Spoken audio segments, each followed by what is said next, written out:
Hello everyone, নতুন একটা ভিডিওতে আপনাদেরকে স্বাগতম। আজকে আমরা চলে আসছি ভাটিয়ারি সানসেট পয়েন্ট। দেখেন ভিউটা কি অস্থির। বরাবরের মতোই অলংকার থেকে লোকাল বাসে নেমে গেলাম ভাটিয়ারি বাস স্ট্যান্ডে। জনপ্রতি ভাড়া নেবে 10 টাকা।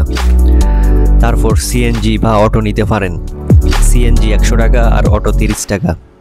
5 মিনিটের পথ, তাই আমরা প্রাকৃতিক সৌন্দর্য উপভোগ করতে হেঁটে চললাম ভাটিয়ারি সানসেট পয়েন্টের দিকে। দুই পাশে সবুজ প্রকৃতি আর আঁকাবাঁকা রাস্তায় জানান দেয় শহরের কোলাহল থেকে আমরা সাময়িক বিরতিতে যাচ্ছি। এটি হলো ভাটিয়ারির প্রথম পর্যটন স্পট সানসেট পয়েন্টের প্রবেশপথ। তার পাশেই দেখতে পাবেন সবুজের সমারোহ, আঁকাবাঁকা রাস্তা এবং ছোট ছোট লেক। প্রথমেই আমরা টিকিট কেটে নিলাম জনপ্রতি 50 টাকা করে। তারপর ভিতরে প্রবেশ করলাম। সত্যি বলতে এত ছোট্ট একটি স্পটের টিকিট 50 টাকা, এটা অনেক বেশি। 20 কিংবা 30 টাকার মধ্যেই যথেষ্ট ছিল।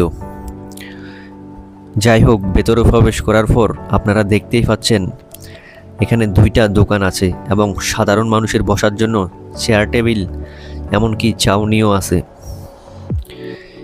শেষ বিকেলে সূর্যাস্ত উপভোগ করার জন্য জায়গাটি খুবই চমৎকার। আরেকটা মজার বিষয় হলো এখান থেকে সরাসরি সন্দ্বীপ দেখা যায়।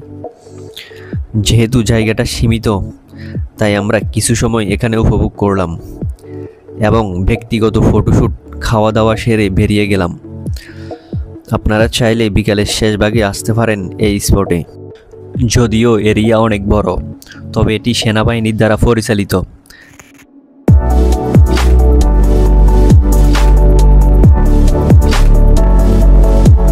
তাই কিছু সীমাবদ্ধতা আছে। তাছাড়া আপনারা চাইলে ভাটিয়ারি লেকের সৌন্দর্য উপভোগ করতে পারেন অন্য আরেকটি স্পটে।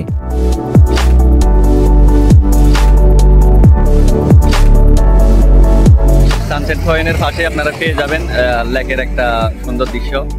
দেখতে পাচ্ছেন আপনারা।